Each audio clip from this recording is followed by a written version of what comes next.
Hello Guruswamy मुई किरण आज पवित्र पूर्णिमा तिथि समस्त को स्वागत कर मोर ब्लॉग रे फर्स्ट टाइम वीडियो बनाऊे जब किसी कहबारे भूल जाइए मत क्षमा कर निज छोट भौणी भाविकी फास्ट तो मोर तरफ समस्त को हैप्पी न्यू ईयर ई बर समस्त सुखी रे कटू एतकी ही ठाकुर पाद तले मोर प्रार्थना करछे।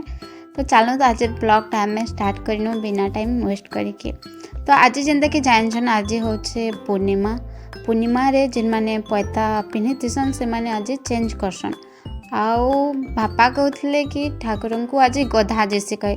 तो मुझे भी जिद करके आसली कि मुझे भी आज ठाकुर को टे गधा भी कहे। आ इे देखुन माँ मैंने सब रेडी करसन ठाकुर आलती थाली रेडी करा होचे इने समस्ते भाई माने एपटे आसी जाइथिले न एटा से जगह एटा एठी ठाकुर पर आसी थिले जगह को आ कौन हैला के जाने आसी थिले बसले केते देरी बसले आपर से जो पिन्हिथिले कठौ से खोलिकी पूरे सेठू पूरे दौड़ी दौड़ी कर चली गले सेठू कौन है कि जाने से ठाकुर लीला से ठाकुर ही जानिबे। तापर एठी शंख वादन करी पूजा सेवा स्टार्ट कर जाइथिले।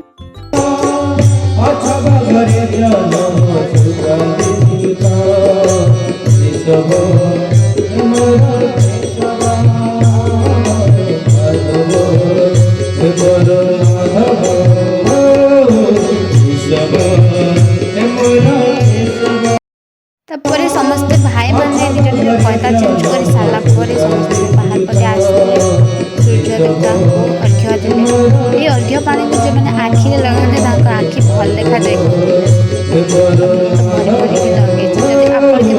सूर्य पूजा देखी बेले पानी को आखिरे लगाइबे आखि भल देखा जाए।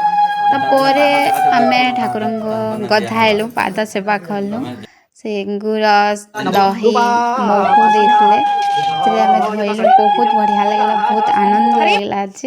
आज दिन मु कभी भूली पारबेनी। तापर ये आलती सेवा करा जाइथिला भोग प्रसाद सब लगा जाइथिला।